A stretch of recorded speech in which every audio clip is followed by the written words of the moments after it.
La Línea de la Vida es un servicio dedicado a la atención y promoción de la salud mental, así como a la prevención, recuperación y rehabilitación de sustancias psicoactivas y emergentes.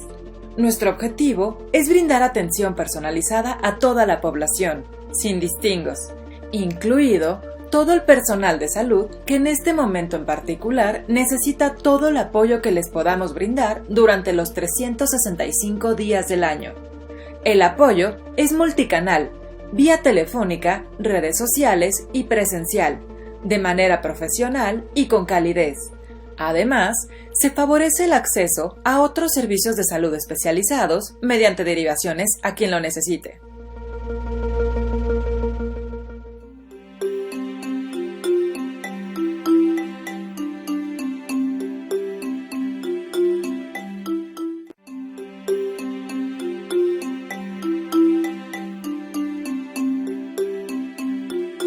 Llegó un punto de la vida en donde la neta, pues ya las cosas en el cantón estaban bien erizas, muchas broncas.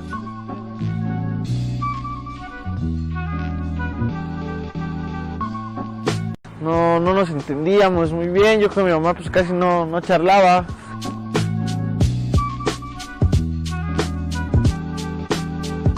Afortunadamente, pues ahorita ya la cosa es distinta. Entre todo este cambio pudimos generar una amistad bastante buena, reforzar esa relación de familia.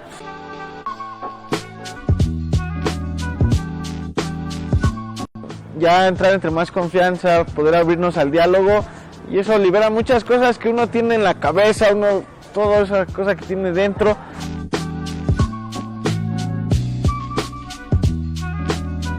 Pues igual gracias a mi chica, a mi novia que siempre estuvo ahí para entenderme, para escucharme, para apoyarme, pues podemos contar otra parte muy diferente a lo que era la historia. Dice así, yo sé que estás ahí sentado pensando que nadie te escucha y que el tiempo no está pasando, tal vez deprimido en los vicios que se ha agarrado. Tranquilo que tenemos un camino adecuado, en serio te digo, la música no duele, por eso escúchalo, si yo puedo tú puedes.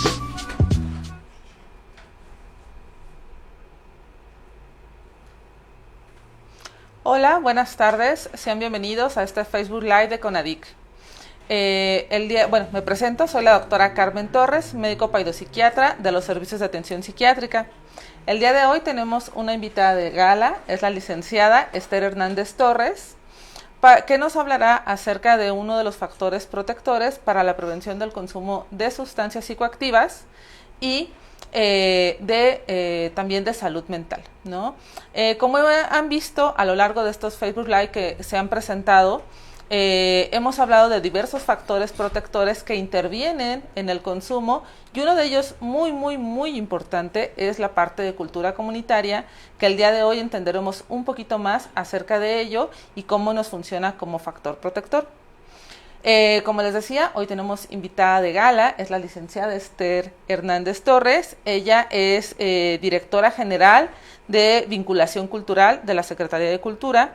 Ella es licenciada en Pedagogía por la Universidad Nacional Autónoma de México, promotora y gestora cultural con experiencia en el diseño e implementación de proyectos culturales y artísticos con un enfoque comunitario en procesos formativos con comunidades indígenas y urbano marginales en los sectores público, privado y social, así como voluntaria en proyectos independientes. En el sector público ha trabajado en el Fondo Nacional para la Cultura y las Artes como coordinadora de apoyo al desarrollo artístico y en la Dirección General de Culturas Populares como directora de promoción e investigación. Bienvenida. Muchas gracias, Carmen. Un placer tenerte aquí con nosotros. Y bueno, pues ahora sí que nos gustaría saber varias cosas respecto a cultura comunitaria. Para empezar, ¿cómo es que la cultura comunitaria puede ser un factor en la prevención del consumo de sustancias, pero también promotor de cuestiones de salud mental? Pues mira, la cultura comunitaria tiene que ver con la posibilidad de trabajar de manera colaborativa y tiene un enfoque de transformación social. Entonces, todos los principios de la cultura comunitaria tienen que ver primero con el poder tener o surge de tener algo en común, ¿no? a partir de algo en común es que una sociedad se relaciona, a partir de algo en común es que la gente se comunica, ¿no? De ahí el término de comunicación, de ahí el sentido de lo común y de lo comunitario, que muchas veces es el lenguaje, por ejemplo, y hablamos sí de los idiomas, pero también del lenguaje de señas, por poner un ejemplo, o de la música, que es un lenguaje. Tú puedes, siendo músico, platicar desde la música con alguien que habla otro idioma y hablar diferente idioma aparentemente. Puedes estar con un alemán, puedes estar con alguien que habla inglés, y aunque tú no hables nada de eso, te puedes comunicar a través de la música. Entonces, estos elementos en común son los que promueven que alrededor de un grupo social específico haya este factor comunitario en su cultura. Se han implementado varias metodologías que usan estos factores comunes, estos elementos comunes, para crear cohesión social. Es uno de los primeros elementos a los que apunta la cultura comunitaria, para crear cohesión social, para generar transformación de algunas problemáticas. Cuando se pone en un grupo una problemática en común, como puede ser el consumo de sustancias, como puede ser alguna situación que esté afectando a los jóvenes de una comunidad, etcétera. Lo que promueven las dinámicas de cultura comunitaria es que se charle sobre ello, es primero concientizar cuál es el problema, platicar sobre ello, y a partir de esas charlas empezar a reflexionar qué puedo hacer para cambiar o para transformar mi entorno, para transformar esa problemática en algo positivo, ¿no? Entonces, por poner algún ejemplo en este sentido, es que si se determina que uno de los problemas tiene que ver quizá con la violencia intrafamiliar, primero es algo que se dialoga, se platica cuáles son las razones por las que se ejerce esa violencia, y a través de dispositivos artísticos, a través del arte, se pone en juego de manera creativa, de manera lúdica, de manera no invasiva, se pone en juego esa problemática para entonces construir soluciones a esos problemas. De eso va un tanto de manera muy general la cultura comunitaria, enfocada en la resolución pacífica de conflictos, enfocada en la transformación social, enfocada en la prevención de violencias y enfocada en la prevención de adicciones. Entonces, como nos comentas, la cultura comunitaria podría abordar temas que son difíciles, pero como comentas, desde esta parte lúdica, para que sea un tema, digamos, más fácil de manejar. Así es, sobre todo el trabajo con niñas, niños y jóvenes, o el trabajo con poblaciones vulnerabilizadas que no son conscientes de esa vulnerabilización. El llegar y de pronto decir, hay este problema, te están tratando así, están violentando tus derechos, etcétera, puede ser muy agresivo, puede ser muy invasivo, ¿no? Entonces, a partir del arte se reflexiona. Por ponerte un ejemplo, con el teatro, ¿no? Vamos a montar una obra de teatro que hable de esa problemática. Entonces, las personas que forman parte de ese grupo de teatro pues tienen que investigar del tema, tienen que entrar en personajes, eligen generalmente dramaturgias que tengan acciones afirmativas, etcétera, y entonces es una forma de ir introduciéndote al problema, en la que después de esas actividades platicas, ¿no? Se abre el espacio de diálogo, y entonces ahí la misma gente que pasa por este tipo de situaciones tiende a abrirse y tiende a comentar cuáles son las cosas o cómo se ve reflejado con el personaje, o cómo, híjole, yo una vez viví una cosa de estas, pero nunca pensé que lo podía resolver como lo hice con mi personaje, ¿no? Entonces, ese tipo de herramientas son las que permiten abordar estas problemáticas y abordarlas de una manera no invasiva, de una manera que cuida también a las personas que sufren esas problemáticas, y que las invita desde un proceso de introyección a reflexionar sobre ellas y entonces a proponer soluciones si las están viviendo, ¿no? Pero primero se trata de generar confianza. Lo que promueve este tipo de metodologías participativas desde el arte para la cultura comunitaria es generar confianza. A partir de esta generación de confianza también se combate el miedo, ¿no? Muchas de las prácticas asociadas a problemáticas sociales tienen que ver con miedo, tienen que ver con falta de confianza en sí mismo, de autoestima, y entonces es lo que se promueve a partir de estas acciones. Ok. Y digo, ahorita nos mencionabas, por ejemplo, el teatro, pero entonces hay otras actividades que se pueden promover para abordar estos temas. ¿Cómo qué otras acciones o qué otras actividades se enfocan a estas problemáticas? Por ejemplo, Una que tiene que ver con todos los temas de prevención, ¿no? De prevención de violencias, prevención de adicciones y demás, tiene que ver con la ocupación creativa del tiempo libre. Entonces, no es lo mismo llegar un día cualquiera y ver un concierto, ver una obra de teatro y ya, ¿no? Que muchas veces, o una película, que muchas veces te provoca un shock, te provoca pensar muchísimas cosas, pero no es lo mismo eso, no es lo mismo ser espectador a ser agente cultural o a ser partícipe. Entonces, la cultura comunitaria promueve la participación y lo que se hace es que, pues, para poder llegar a un nivel actoral o a un nivel musical determinado, ¿no? Como al que aspiran muchas personas que se involucran en manifestaciones artísticas, tienen que practicar y tienen que practicar y tienen que practicar. Entonces las acciones cotidianas, en ese sentido, conformar grupos de creación colectiva, ¿no?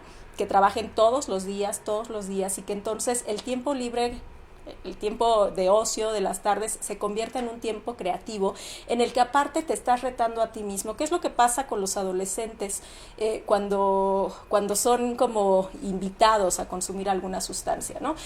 Generalmente puede haber problemas de autoestima, puede haber abandono, ¿no? Familiar, puede haber bullying, puede haber como este sentimiento de necesitar pertenecer a algo. Y entonces la droga, las sustancias psicoactivas te dan esa oportunidad de pertenecer y de verte aceptado y de entrar en un grupo, ¿no?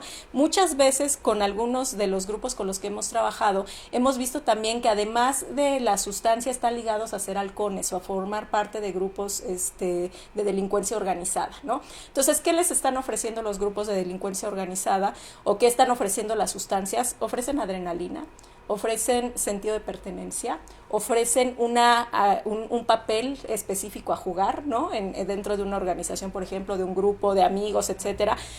Y entonces todas estas acciones negativas ofrecen dinero en ocasiones, ¿no? Pero todas estas acciones negativas las ofrece el arte, ¿no?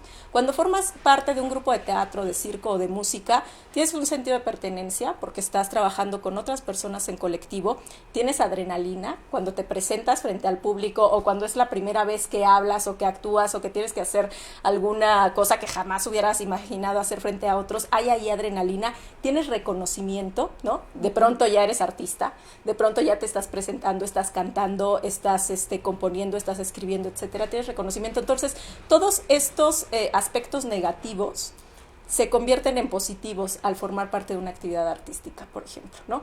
Y si a esto añades que sea una actividad que trabaje diario, que sea una actividad que se haga en colectivo, es decir, lo que yo haga, bien o mal, va a afectar al conjunto, va a afectar al resto. ¿Por qué? Porque no soy una creadora individual, porque no soy una persona que está, o una artista que está trabajando solo para mí misma, sino que estoy trabajando en colectivo. En el caso de la música o de las orquestas, si yo sueno mal, todo va a sonar mal, toda la pieza musical va a sonar mal. Entonces, ¿qué estoy haciendo? Me estoy haciendo responsable de mí misma y de la otra persona.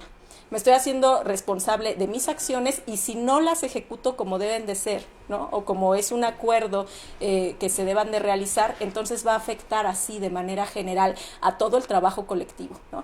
Y si también yo quiero verme bien y que mi trabajo se vea bien, dependo del resto de mis compañeras y compañeros para que eso suceda. Entonces, la ventaja que da, además de estos elementos que ya mencionamos, es que al trabajarlo de manera colectiva nos hacemos responsables de nosotros mismos y de los otros. Pero además de eso, el tiempo que se ocupa, si estoy trabajando en eso 2 o 3 o 4 horas diarias en las tardes, ¿no? Que cuando es generalmente el tiempo en el que más fácilmente se incurre en este tipo de acciones, ya que saliste de la escuela, ya que estás solo, sola, etcétera. Entonces tienes también ahí esa oportunidad de utilizar, como les decía, el tiempo creativo, pero además las metodologías del trabajo comunitario implican el hecho de estar constantemente con acciones afirmativas, el hecho de trabajar de manera solidaria, el hecho de trabajar la empatía. El trabajo artístico es fundamental por la cuestión de la empatía. También tengo que comprender, es un trabajo muy emocional, es un trabajo que implica las sensaciones, las emociones, pero sensaciones y emociones que se están reflexionando constantemente, ¿no? A través de los ejercicios que se hacen con estas metodologías participativas. Entonces, ese hilado fino de todos estos procesos, de todas estas acciones, son las que han permitido que que el trabajo comunitario desde una visión cultural o artística promueva como un factor protector, porque además se crean en estos grupos como un sistema de cuidados, ¿no? Autocuidado y cuidado de mis compañeras y mis compañeros. Claro, y que ahorita que comentas y como lo explicas, no es solamente los factores comunitarios propiamente, sino son también los factores individuales de estos adolescentes, como nos lo comentabas, pero también de ese grupo de adolescentes que se van formando, que se sienten parte de, ¿no? Y que eso finalmente influye en todo su entorno y obviamente hacia la comunidad, ¿no? Así es, el tema artístico es un tema muy personal. Y muchísimas de las clases y de los trabajos que se hacen en el arte, en la enseñanza del arte, a veces son individuales, ¿no? No sé, seguro has visto en algunas películas el maestro con su alumno y son solo ellos dos, etcétera. Lo que aquí hacemos es un trabajo colectivo, es decir, muchos, uno o dos maestros para un grupo de por lo menos 30 personas, okay, que entonces están poniendo en juego todo ello, pero el factor individual, en efecto, nunca se va. El arte es expresión, ¿no? Y la expresión, primeramente, es expresión individual. ¿Qué es lo que se pone en juego aquí? El hecho de conectar las expresividades, ¿no? De conectar las distintas emociones, de conectar también qué es lo que estoy pensando y sintiendo y cómo reacciono frente a tal o cual circunstancia, ¿no? Por ejemplo, también hablábamos del teatro, pero el circo tiene esta potencialidad de retarte, ¿no? Intenta hacer malabares, ¿no? Intenta hacer malabares, es complicadísimo, o intenta hacer acrobacia, es complicadísimo, y entonces estás intentándolo una y otra, y te afirmas también porque ya lo logré, ya lo pude hacer, y entonces estoy haciendo cosas con mi cuerpo que son increíbles, que las otras personas las ven y se quedan apantallados, ¿no? Y requiere como esa práctica, ¿no? Entonces, ese sentido también de afirmarse a sí mismos es un tema muy, muy importante, porque lo que hemos detectado en muchas de las personas que tienen estos problemas, pues es la soledad, es el abandono, ¿no? de sus familias, es la incomprensión, a veces es la incapacidad de expresarse, o sea, es la incapacidad de decir no me gusta, no quiero, y entonces por lo que empieza el trabajo comunitario, el trabajo cultural empieza por expresar. No puedes llegar, o sea, hay veces que no necesitas expresarte hablando, ¿no? La expresión artística afortunadamente tiene muchos lenguajes, pero lo primero es sacar eso que está dentro de ti y que te está causando o felicidad o alegría o miedo o terror o angustia, y es como ese primer elemento liberador, uh-huh, con el cual puedes empezar a decir: tengo este miedo, tengo este problema, tengo esta necesidad, ¿no? O inclusive en algunos casos también desestigmatizar algunas prácticas, ¿no? El hecho de que hay ciertas prácticas que siempre están vinculadas a que si vas a hacer esto, vas a ser un delincuente. No necesariamente. Primero hay que comprender por qué lo estamos haciendo, ¿no? Y a partir de esa comprensión, la expresas. Puede ser a través de la escritura, puede ser a través de la pintura, puede ser a través de la música, puede ser a través de la danza, del cuerpo, etcétera. Entonces, expresas eso que sientes y a partir de ahí puedes construirte de una forma diferente, ¿no? Okay. Es conocer alternativas, es poner en la mesa alternativas cuando solamente a veces creemos que tenemos un camino, ¿no? Que es ese camino que nos ofrecen cuando llega alguien y nos ofrece drogas. Pero si tienes una serie de elementos más sobre la mesa que aparte te hacen sentir siempre bien, ¿no? O que a veces te generan esa angustia, pero terminas viendo el resultado y estás feliz. Y muchas veces, ¿qué es lo que pasa con las drogas? Y quienes ya, o sea, más que en un tema de prevención, quienes ya llegan con una problemática así, es decir, haz esto, ¿cómo te sientes ahora y cómo te sientes después? Y después de un consumo, ¿cómo te sientes? ¿No? O sea, aprender a identificar también qué es lo que provoca en ti, no solo en el momento de la euforia, sino antes y después de eso. Claro. Oye, y en esta parte yo sé que tienen actividades diversas para diferente público. Uh-huh. Tienen una actividad que es esta parte de semilleros creativos. Sí. Si nos pudieras contar un poquito al respecto. Los semilleros creativos es un poco la metodología que te estaba contando. Son grupos de creación colectiva de pueden ser de 30 a 120 personas, dependiendo de una orquesta, por ejemplo, pues requiere más de 100 personas. Si le pones un coro, ya tienes ahí a 200 niños de la comunidad trabajando en esa práctica cotidiana. ¿Y qué implica? Primero, el ejercicio de desarrollo artístico. Segundo, el ejercicio de vinculación comunitaria, es decir, lo que estoy haciendo va a dejar una huella en mi comunidad y defino cómo mejorar mi comunidad a partir de mi práctica artística. Y el tercero es la concientización y los espacios de diálogo, ¿no? Eso es muy, muy importante, el poder tener un tiempo para decir cómo me siento, qué me provoca esta pieza musical, qué me provoca lo que dijo el maestro, qué me provoca ver tal o cual cosa, y a partir de ello generar esos espacios de confianza, esos espacios de diálogo, de unión. En el caso de los semilleros, bueno, son diversísimos como diversidad de expresiones artísticas hay. En comunidades indígenas, por ejemplo, hay un tema que es muy fuerte y que está mucho relacionado con el consumo de alcohol, ¿no? Okay. En las fiestas patronales, en los en distintas festividades, el alcohol es uno de los elementos importantes en eso. Entonces, en el trabajo con los semilleros se muestra que no es necesariamente para honrar a tu cultura tienes que hacerla a través del alcohol, por ejemplo, ¿no? Respetando, por supuesto, la práctica y la identidad de las poblaciones, pero explicando cuáles son las repercusiones si lo sacas del ámbito ritual, por ejemplo, ¿no? Claro. También otro punto, bueno, en las comunidades, pues ahí lo que importa muchas veces, como sabes, Oaxaca es un lugar de bandas de música, entonces ahí sobre todo son bandas de música. En otras acciones que tienen que ver con artes tradicionales, porque también el fomento y la dignidad identitaria son muy importantes, como artes populares, artesanías, etcétera, y también artes escénicas, visuales, fotografía, cine, música, circo, teatro, pues son las disciplinas con las que se trabaja en los semilleros creativos. Okay. También, digo, por lo que me comentas, hay una diversidad también enfocado dependiendo también, supongo, los intereses de los chicos o de las personas a las cuales se está invitando a estas actividades, ¿es correcto? Así es. Y también muchas veces tiene que ver con la problemática a tratar, ¿no? Okay. Por ejemplo, el teatro es muy útil en algunos casos, sobre todo de violencia, en algunos casos, sobre todo de consumo, etcétera. Entonces, en el caso del teatro, cuando hay problemáticas de este tipo, es con lo que entramos.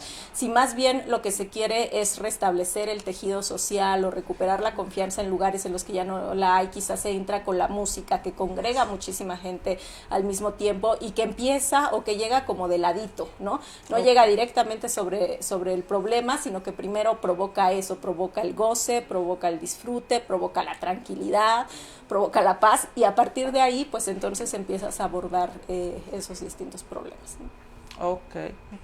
También sé que hay otras actividades como esta parte de Alas para la Paz, y otras como más enfocadas tal vez hacia los niñas y niños un poquito más pequeños, ¿es correcto? Así es. Alas para la Paz, bueno, pues tiene que ver con el trabajo de primera infancia, ¿no? Y que sobre todo son acciones de prevención, ¿no? Y que tienen mucho que ver con el afirmar autoestima de las niñas, de los niños, el hablar de sus derechos, el hablar de cuáles son las formas en las que deben ser tratados, etcétera, y enseñarles también a exigir ese respeto y a exigir ese buen trato, pero igual volvemos de una forma lúdica a través del arte. Okay. Digamos que entonces estas actividades son para los más pequeños, pero incluso para también los jóvenes, ¿no? O sea, abarcan muy diversas las actividades dependiendo cada enfoque y, como decías, cada situación que se quiera manejar de acuerdo al contexto. Claro, inclusive, por ejemplo, están pensadas actividades para niñas, niños, adolescentes y jóvenes, pero luego llegan las mamás, mucho, ¿no?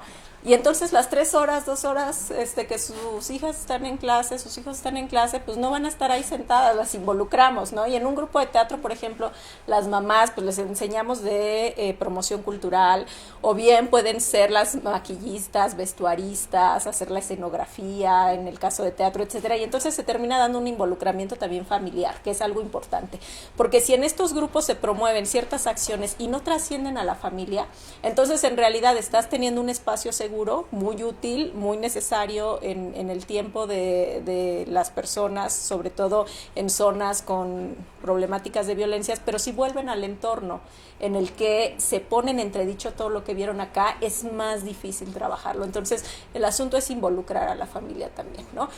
Menciono el tema de las mamás, porque puede ser muy directo, pero muchas veces las hermanas, los hermanos mayores, los papás más difícil por el tema, sobre todo en los territorios en los que trabajamos, por el tema de sus ocupaciones laborales, pero también, pues de pronto, si el sábado, si el domingo, si tenemos una presentación o lo que sea, el tema es que se acerquen.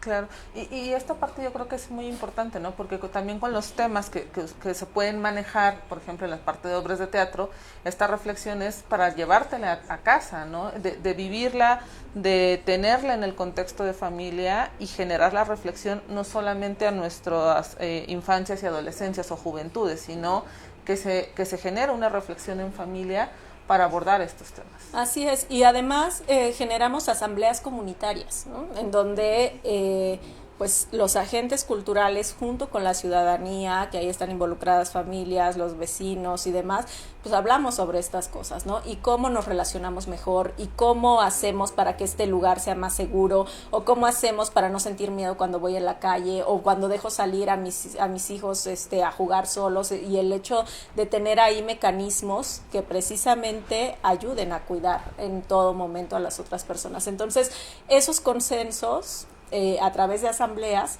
se logran porque cada quien está viviendo esas problemáticas y está exponiendo cómo puede también apoyar. O sea, ya reconocemos que hay una situación problemática y entonces el asunto es ¿qué hago para entonces mejorar esa situación problemática? Ok. Oye, y actividades un poquito tal vez, ya nos decías el teatro, ya nos decías semilleros creativos, alas y demás. Actividades más para los jóvenes, también tienen algo que se llama tendederos reflexivos como actividad. Así es, esa es una estrategia muy muy bella que empezó de hecho con el feminismo y que era poder decir en tarjetas, ¿no? Poder escribir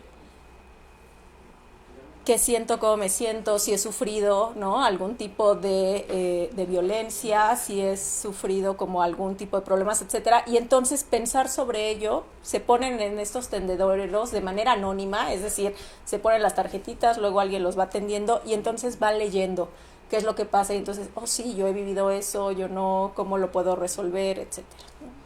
Okay.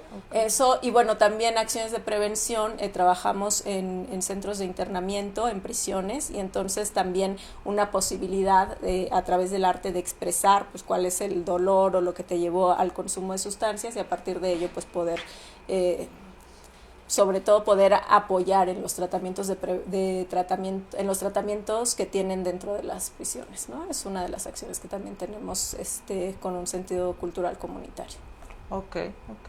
Entiendo que muchas de estas acciones son principalmente presenciales, sin embargo se han ido también adaptando pues a la situación de la restricción de movilidad que tenemos, ¿no? Sí, bueno, todas se han llevado al ámbito digital, en los lugares en los que no hay conectividad, pues casi que a domicilio, ¿no? El evitar que el trabajo que ya tiene como un atado permanente de confianza de trabajo comunitario no se rompa, y ese no romperse tiene que ver con estar ahí, estar todos los días, casi que de casa en casa, preguntando cómo estamos. Algunas actividades que hicimos, guías lúdicas, con unos fanzines que se llamaban Carretes y Hojas al Vuelo, en donde se reflexionaba precisamente a partir del juego, de actividades con la familia, sobre la distribución del trabajo en el hogar, sobre la equidad de género, sobre también sobre la violencia, sobre el trato a las mujeres, porque fue muy fuerte, el cuidado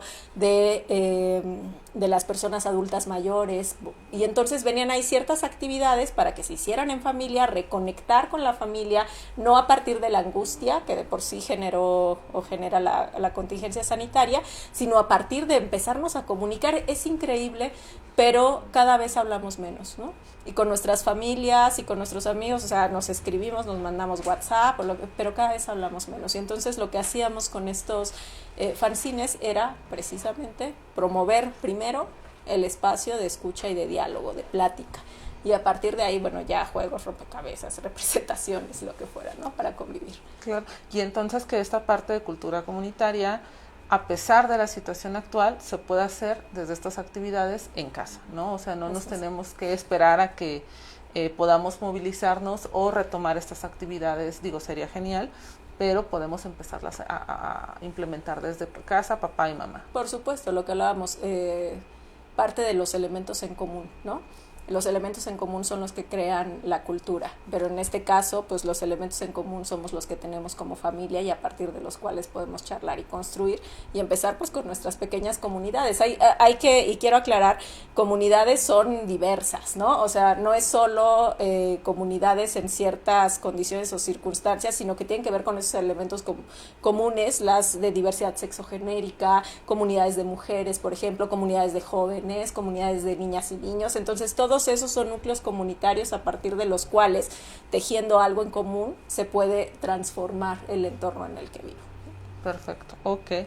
Tenemos alguna pregunta en el chat.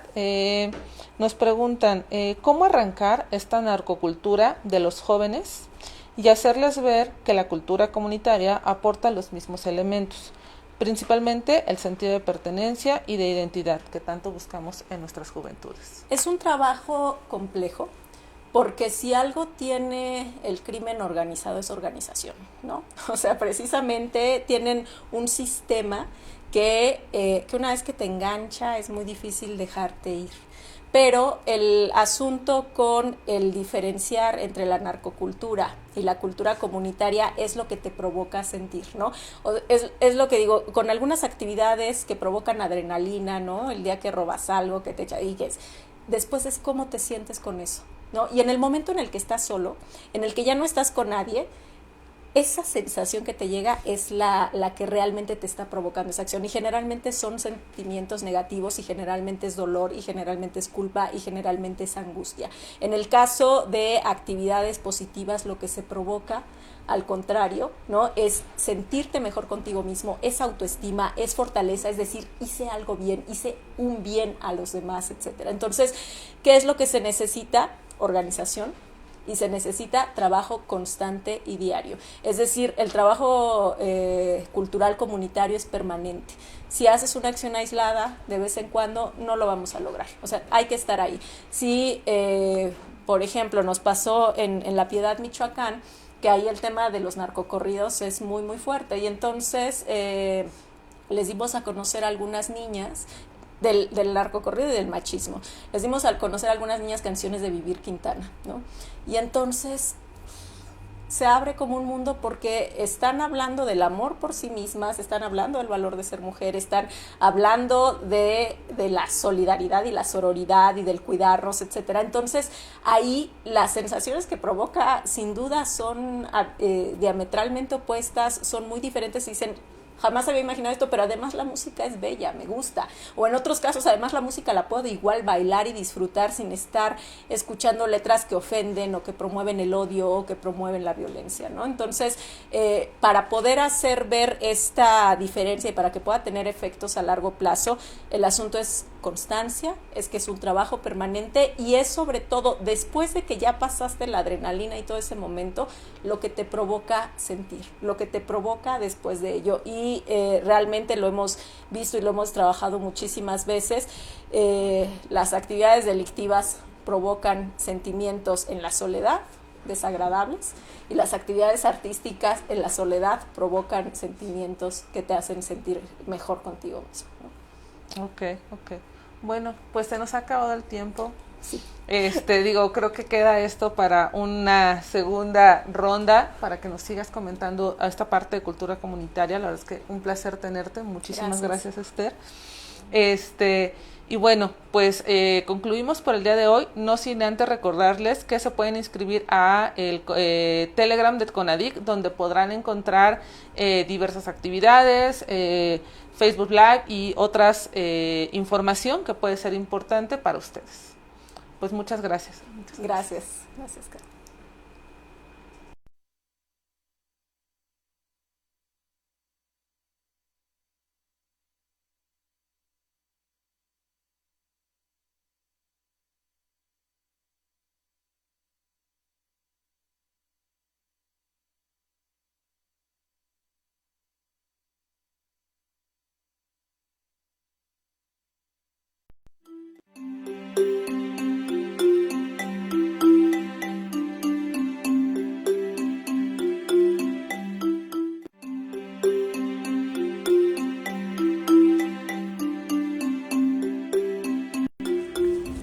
¿Han oído hablar del fentanilo? Es una droga narcótica sintética muy potente que se utiliza en todo el mundo para el laboratorio, para los quirófanos, para los pacientes con problemas de dolor, pero si lo utilizamos erróneamente, el fentanilo es prácticamente un veneno.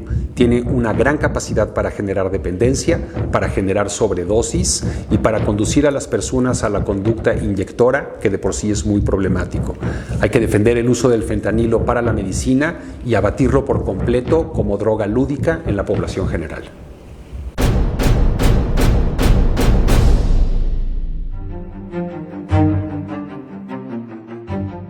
Las metanfetaminas, o también conocidas como cristal, son una sustancia de abuso que se ha distribuido ampliamente en nuestro país. El cristal o metanfetamina es una sustancia que por el precio cada vez es más barata porque se produce rápidamente, normalmente se hacen en laboratorios clandestinos, pero en México sabemos que hay un aumento. Esto propicia que el consumo se incremente y como es muy barato y como aumenta la actividad física y el estado de alerta, se consume cada vez más y más y más para trabajar, para hacer jornadas muy largas o cuidar a la familia o tener más horas manejando o para combinarla con otras sustancias. La metanfetamina es un riesgo importante para la incidencia de psicosis, especialmente durante la abstinencia después de dosis altas, para cambios en la nutrición, para cambios en el ciclo de sueño. La abstinencia también se relaciona con depresión, con ansiedad y cambios en la conducta.